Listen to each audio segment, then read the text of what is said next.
மக்களே எல்லாரும் எப்படி இருக்கிறீங்க? சூப்பராக இருப்பீங்கன்னு நினைக்கிறேன். நம்ம சேனலோட 2வது வீடியோ இன்னைக்கு போஸ்ட் பண்ணலான்னு நான் ரெக்கார்ட் பண்ணிட்டுருக்கிறேன். ஸோ இதில் வந்து பார்த்தீங்கன்னா, சில ஃபண்டமெண்டல் விஷயங்கள தெரிஞ்சா அப்படின்னு நம்ம சொன்னோம்னா, நம்மளால ஒரு ஸ்டாக் அனலைஸ் பண்ணுறதுக்கு ஈஸியாக இருக்கும். ஸோ நான் என் சேனலில் வந்து நான் ஹோல்ட் பண்ணுறது, நான் ட்ராக் பண்ணுறதெல்லாம் நான் வீடியோவோ பண்ணுறேன்னு சொல்லியிருந்தேன் இல்லைங்களா? ஸோ அதை பேஸ் பண்ணி நம்ம புரிஞ்சுக்கணும் அப்படின்னா, சில ஃபண்டமெண்டல் விஷயங்கள தெரிஞ்சுக்கணும். அதில் வந்து முதல் விஷயம் பி ரேஷியோ. பி ரேஷியோ வந்து இது ஒரு மேத்தமேட்டிக்கல் ஃபார்முலாங்க. நீங்கள் நிறைய பேர் வந்து ட்ரெடிஷ்னலாக பேசி கேட்டிருப்பீங்க. இண்டஸ்ட்ரி பியோட கம்மியாக வாங்கணும், இல்லாட்டினா 30க்கு மேலே இருந்தால் ரொம்ப அதிகம். இந்த ஸ்டாக் வந்து இண்டஸ்ட்ரி பியோட அதிகமாக இருக்குது. இந்த இந்த பி 100 வரைக்கும் இருக்குது. ஸோ இந்த மாதிரி நிறைய ஒரு மாதிரி ஸ்டீரியோ டைப் ஆன்சர்ஸ்லாம் நீங்கள் நிறைய கேட்டிருப்பீங்க. இதை வந்து நம்ம கொஞ்சம் வித்தியாசமாக பார்க்கணும். அப்போ தான் உங்களுக்கு இந்த பி ரேஷியோங்கிறது புரியும். இதை பேஸ் பண்ணி எப்படி வாங்கலாம் வாங்க வேணாங்கிற கால்லாம் எடுக்கிறது அப்படிங்கிறது உங்களுக்கு தெரியும்.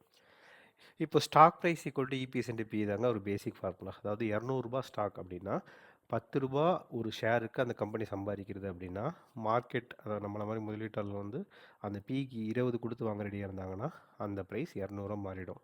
ஸோ ரூ. 10 சம்பாதிக்கிறாங்க, ஆனால் ஸ்டாக் ப்ரைஸ் ரூ. 10 இருக்கிறது இல்லை. கரெக்டுங்களா? ஏன் அப்படின்னா இந்த பிஇ வந்து மார்க்கெட்டோட சென்டிமெண்ட் அந்த மூடை பொறுத்து ஏறு இறங்கும். ஸோ அதை பேஸ் பண்ணி இவங்க வந்து நம்ம வந்து அந்த கால்குலேட் பண்ணுவாங்க ஸ்டாக் ப்ரைஸை. ஸோ இப்போ நீங்கள் 10 பிஇ இருக்கிறப்போ நீங்கள் ஒரு ஸ்டாக் வாங்குறீங்க, அவங்க ரூ. 10 சம்பாதிக்கிறீங்கன்னா நீங்கள் ரூ. 100 வாங்கியிருப்பீங்க. இப்போ அந்த மார்க்கெட் வந்து அதை வந்து ரீரேட் பண்ணுறாங்க.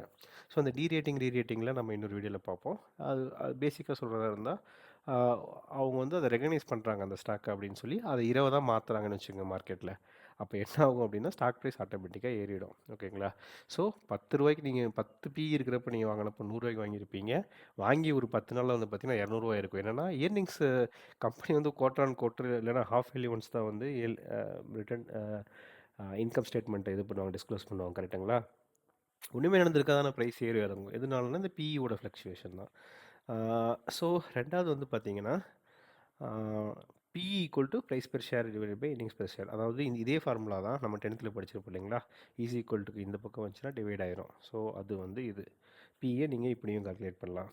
இன்னொரு இன்டர்பிரிட்டேஷன் இருக்குங்க பிஇக்கு. அது என்னென்னா, இப்போ நீங்கள் ஒரு தள்ளுவண்டி கடை ஒரு ஒரு தோசை கடை வைக்கிறீங்கன்னு வச்சுங்களேன். ஒரு தள்ளுவண்டி வாங்குறீங்க, ஒரு $20 கொடுத்து வாங்குறீங்க அப்படின்னா, அந்த தள்ளுவண்டி மூலியமாக நீங்கள் $1 சம்பாதிக்க முடியுது அப்படின்னா உங்களுக்கு 20 நாள் ஆகும் அந்த $20 எடுக்க. ஸோ இது நீங்கள் ருப்பிலேயும் அப்படி யோசிச்சுக்கலாம். ஓகேங்களா?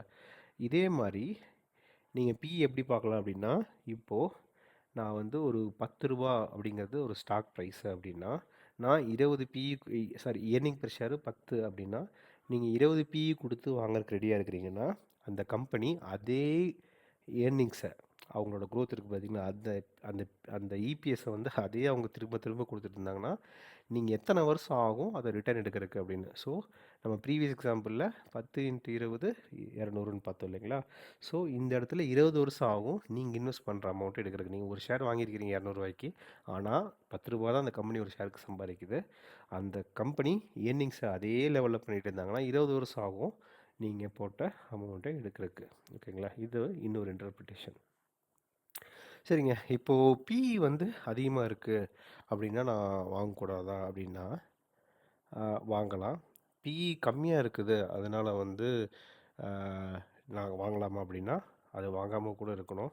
அதுதான் நமக்கு நல்லது. ஸோ இந்த மாதிரி 2 விஷயம் இருக்குது. சில எக்ஸாம்பிள் பார்க்கலாம். ஸ்க்ரீனரில் போயிட்டு நான் வந்து இந்த ட்ரெண்ட் கம்பெனியை பார்ப்போம். ஓகேங்களா? ட்ரெண்ட் கம்பெனியோட பிஇ ரேஷியோ பார்ப்போங்களா?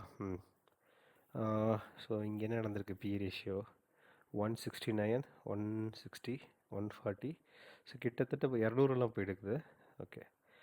ஸோ மோர் தென் 150 தாங்க இருந்திருக்குது. ஓகேங்களா? இது இந்த இந்த அமௌண்ட்டை விட்டுடலாம். ஸோ இது இந்த ஆவரேஜாக பார்க்குறப்போ வந்து நமக்கு 150க்கு மேலே தான் இவங்க இருந்திருக்கிறாங்களே. சரி அப்போது சரி நம்ம 2020ல் இந்த பிஇ 155 மே 15 அன்னைக்கு நீங்கள் வந்து பார்க்குறீங்க.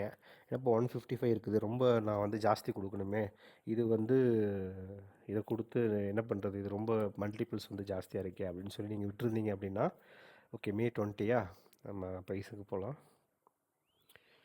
ஓகே எவ்வளோ வந்துருக்குது? ஸோ சம்வேர் அரௌண்ட் 400 to 450 ரேஞ்சில் இருந்திருக்குது. இப்போ எங்கே வந்து நின்றுருக்குறாங்க?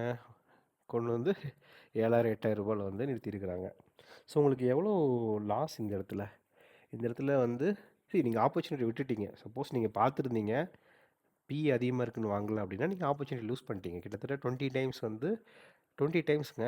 வித்தின் 4 இயர்ஸில் 20 டைம்ஸ் உங்கள் மணி வந்து மல்டிபிள் ஆகிருக்கு. கரெக்டுங்களா? நீங்கள் ஒரு ரூ. 1,00,000 போட்டிருந்தீங்க அப்படின்னா உங்களுக்கு 4 வருஷத்தில் ரூ. 20,00,000 கிடச்சிருக்கும். ஸோ அதுதான் எவ்வளோ பேசிக் இது. சரிங்களா? ஸோ பிஇஏ வெறும் இதாக மட்டும் பார்க்க. சரி, டாடா மோட்டார்ஸ்க்கு வரலாங்களா? ஓகே. இப்போ டாடா மோட்டார்ஸோட பிஇ என்ன? 8.58. கிட்டத்தட்ட ஒரு 8 to 9, ஒரு 9 அதிகபட்சம் வச்சுக்கங்களேன். நம்ம என்ன நினைக்கிறோம், ஓ இது வந்து சீப்பாக இருக்குது, ஸோ நம்ம போய் இங்கே வந்து கன்சிடர் பண்ணி வாங்கலாம் அப்படின்னு நீங்கள் நினைக்கிறீங்க. கரெக்டுங்களா? இது வாங்கலாம், வாங்கக்கூடாதுன்னு நான் சொல்ல மாட்டேன். ஆனால் இது வந்து என்ன நடந்திருக்கு அப்படிங்கிறத நீங்கள் இன்னும் கொஞ்சம் டீப்பாக நோட் பண்ணி பார்க்கணும். இப்போது இது வந்து ஒரு 8.5 இல்லைங்களா? இந்த 8.5 என்ன ஃபார்முலா ஞாபகம் இருக்குங்களா? அதாவது பிஇ வந்து ரூ. 780 டிவைடட் பை என்னது இபிஎஸ். கரெக்டுங்களா? ஸோ ஸ்டாக் ப்ரைஸை இபிஎஸ்ஸால் டிவைட் பண்ணிங்கன்னா தான் பிஇ கிடைக்கும். கரெக்டுங்களா? ஸோ அதுதான் இங்கே நடந்திருக்கு. இப்போது இது ரூ. 780 போனதுனால இது வந்து 8.58. இது இன்னுமே ஜாஸ்தி இருந்துச்சுன்னா, இதெல்லாம் இன்னுமே வந்து ஒரு 1000 அந்த மாதிரி இருந்துச்சுன்னா இது கொஞ்சம் ஜாஸ்தியாக இருக்கும். கரெக்டுங்களா? இப்போ வந்து 780 அப்படிங்கிறது இருக்குது. இங்கே வந்து பார்த்தீங்கன்னா இவங்க வந்து 99.33ங்கிறது ஒரு ஷேருக்கு ஏர்னிங் பெர் ஷேராக இவங்க எடுத்துருக்குறாங்க. இப்போது இங்கே ரூ. 7 இருந்திருக்குது, இங்கே ரூ. 94 இருந்திருக்குது. எத்தனை டைம் இபிஎஸ் வந்து வித்தின் 1 இயருங்க, March 23, 24 டேட்டாவை தான் பார்க்குறோம். கிட்டத்தட்ட பார்த்தீங்கன்னா ஒரு 10 டைம்ஸுக்கு மேலே 11-12 டைம்ஸ் கிட்ட ஜம்ப் ஆகிருக்குது. ஸோ உங்களுக்கு அந்தளவுக்கு இங்கே ஜம்ப் ஆகலை. பார்த்தீங்கன்னா சேல்ஸ் வந்து பார்த்தீங்கன்னா உங்களுக்கு எவ்வளோ எவ்வளோ சொன்னோம், 10-12 டைம்ஸுக்கு அரௌண்ட் சொன்னோம் இல்லைங்களா? 12 டைம்ஸ் இங்கே ஜம்ப் ஆகலை. கரெக்டுங்களா? ஆனால் இபிஎஸ் மட்டும் ஜம்ப் ஆகிருக்கு. ஓகேங்களா? ஸோ இதை ஃபுல்லாக டீகோட் பண்ணணுன்னா நமக்கு வந்து அதுக்குன்னே செப்பரேட்டாக ஒரு இது எடுக்கணும். அதை நம்ம அப்புறம் பார்க்கலாம். ஸோ உங்களுக்கு புரிஞ்சது இல்லைங்களா? அவங்க வந்து என்ன நடந்திருக்குது, 94 போனதுனால என்னாச்சு, ஸ்டாக் பிஇ கம்மியாகிடுச்சு. ஓகே, பி ரேஷியோ இங்கே பார்ப்போமா ஹிஸ்டாரிக்கலா? இங்கே பாருங்க. ஸோ அந்த ரிசல்ட் வரக்கு முன்னாடி அந்த ரூ. 7 இபிஎஸ்ல இருந்தாங்க பாருங்கள். அங்கே பாருங்கள், ரூ. 7 தெரியுதா? ரூ. 7 இபிஎஸ் இருக்கிறப்ப 83 பிஇ இருந்தது. திடீர்னு சீப் ஆகிடுச்சு. 33க்கு வந்துட்டாங்க, அப்புறம் 10க்கு வந்தாங்க, இப்போ 8ல் இருக்கிறாங்க. ஸோ இப்போ நீங்கள் இந்த இடத்துல ஒரு டிசிஷன் எடுக்கிறீங்கன்னு வச்சுக்கோங்களேன், ஓ டாடா மோட்டர்ஸ் 87 பிஇ இருக்குது, நான் வாங்கலை அப்படின்னு.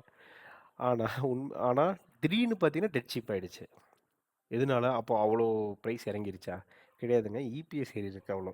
ஸோ இன்னிங் பெர் ஷேர் ஏறினாலும் அந்த ஸ்டாக் வந்து வேல்யூ வந்து அட்ராக்டிவ் ஆகிடும். புரியுதுங்களா? வேல்யூஷன் வந்து இருக்கும். ஓவர் வேல்யூடு எப்போ ஆகலாம்? பிஇ அதிகமானால் மட்டும் ஆகும்னு சொல்ல முடியாது. இன்னிங் பெர் ஷேர் குறைஞ்சாலும் ஓவர் வேல்யூடாக ஆகலாம். ஸோ இது உங்களுக்கு புரிஞ்சதுன்னு நினைக்கிறேன். இப்போது இதாங்க இந்த சிக்லிகாலிட்டி இந்த ஸ்டீலு, ஆயில் இதெல்லாம் இருக்குது பார்த்தீங்களா? அதாவது எக்கனாமியை பொறுத்து மேக்ரோஸ் எக்கனாமிக், அப்புறம் ஓவரால் கண்ட்ரியோட எக்கனாமி, இதை பொறுத்தெல்லாம் மாறுற ஸ்டாக்கு கம்பெனியோட பர்ஃபார்மன்ஸ் வந்து நம்ம சிக்லிக்கல் கம்பெனி அப்படிமோ. ஜென்ரலாக வந்து பார்த்திங்கன்னா நீங்கள் பிஇ அதிகமாக இருக்கிற கம்பெனியை தான் நீங்கள் பிக் பண்ணுவீங்க. ஏன் அப்படின்னா ஏர்னிங் பெர் ஷேர் கம்மியாக இருக்கும். அதான் ரொம்ப அடி வாங்கியிருப்பாங்க அவங்க ப்ராஃபிட்டில் எல்லாத்துலேயும். அப்போ என்ன நடக்கும் அப்படின்னு பார்த்தீங்கன்னா, ஸோ உங்களுக்கு வந்து பிஇ வந்து அதிகமாக இருக்கும். ஸோ அப்போ போய் வாங்கினீங்கன்னா அடுத்த சைக்கிள் வரப்போ அவங்க வந்து ப்ராஃபிட் இன்க்ரீஸ் பண்ணி வச்சுருப்பாங்க. ஸோ நமக்கு ஸ்டாக்கோட மதிப்பு கூடும். ஓகேங்களா? ஸோ இங்கே வந்து நம்ம ஹை பிஇ இருக்குன்னு சொல்லி விட முடியாது. அதே மாதிரி வாரன் பஃபட்டோட ஒரு ஃபேமஸ் கோட் இருக்குங்க.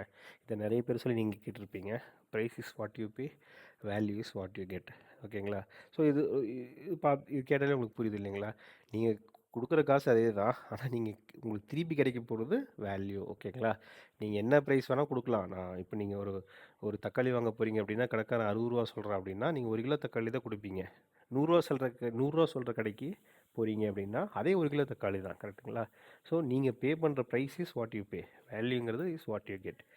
பட் இவரே வந்து மங்கர் அரைவானதுக்கப்புறம் தன்னோட ஃபிலாசபியில் சில அட்ஜஸ்ட்மெண்ட் பண்ணார். அதாவது எப்படின்னா, ஒரு ஹை குவாலிட்டி பிஸ்னஸை அது சீப்பாக இல்லைன்னா கூட அதோட லாங் டேர்ம் பொட்டன்ஷியல் மைண்டில் வச்சு அதை கன்சிடர் பண்ணியிருக்கிறாரு. ஆப்பிள் இந்த மாதிரி நிறைய விஷயங்கள் எக்ஸாம்பிளாக சொல்லலாம். ஸோ ஒரு டீப் வேல்யூ ஸ்டாக்கை மட்டும் பார்த்துட்டு இருந்தவர் க்ரோத் ஸ்டாக்குக்கும் மாறினார். ஓகேங்களா? ஸோ இதுதாங்க இதோட ஓவரால் ஐடியா பிஇக்கு. உங்களுக்கு புரிஞ்சிருக்குன்னு நினைக்கிறேன். பிஇ ரேஷியோ அப்படிங்கிறது ஒரு மேத்தமெட்டிக்கல் கால்குலேஷன். அது இபிஎஸ் திடீர்னு கம்பெனி அதிகமாக கொடுத்துச்சுன்னா திடீர்னு ஒரு ஒரு ஒரு வாரத்தில் இல்லைனா ரிசல்ட் வந்து அடுத்த நாள்லேயே திடீர்னு டர்ட் சீப் ஆகிடும் அந்த ஸ்டாக்கு. இல்லை இபிஎஸ் அடி வாங்கினா ஹை ஆகிடும் இந்த சிக்லிக்கல் கம்பெனி நம்ம எக்ஸாம்பிள் பார்த்த மாதிரி. அதே மாதிரி மார்க்கெட் வந்து அதை ரீரேட் பண்ணுறாங்க அந்த பிஏ அப்படின்னாலும் ஸ்டாக் ப்ரைஸ் அதிகமாகிறப்போ அந்த பிஇ வந்து அதிகமாகும். ஸோ இதெல்லாம் நீங்கள் பார்க்கணும். ஓகே, நம்ம வந்து வெறும் நம்பர்ஸை வச்சு மட்டும் நீங்கள் வேணாம் அப்படின்னு இந்த டிக்ஸானையோ இந்த ட்ரெண்ட்டையோ நம்ம ஒதுக்கியிருந்தீங்கன்னா அந்த மாதிரி ஒதுக்கியிருக்க கூடாது. அதை நம்ம வாங்கியிருக்கணும். ஏன்னா நம்ம மங்கர் வந்து இவருக்கு வாரன் பஃபெட்டுக்கு சொன்ன அட்வைஸ் தான் நமக்கு நம்மளே சொல்லிக்கணும். லாங் டேர்ம் பொட்டென்ஷியலாக என்ன இருக்குதுன்னு பார்க்கணும். அதுக்கு ஜஸ்டிஃபிகேஷனாக அந்த பிஇ இருக்கான்னு பார்க்கணும். அப்போது நம்ம அதை கன்சிடர் பண்ணலாம் அப்படிங்கிறது அர்த்தம். ஸோ உங்களுக்கு எதாவது டவுட் இருந்துச்சுன்னா கமெண்ட்டில் கேளுங்கள். தேங்க்ஸ்.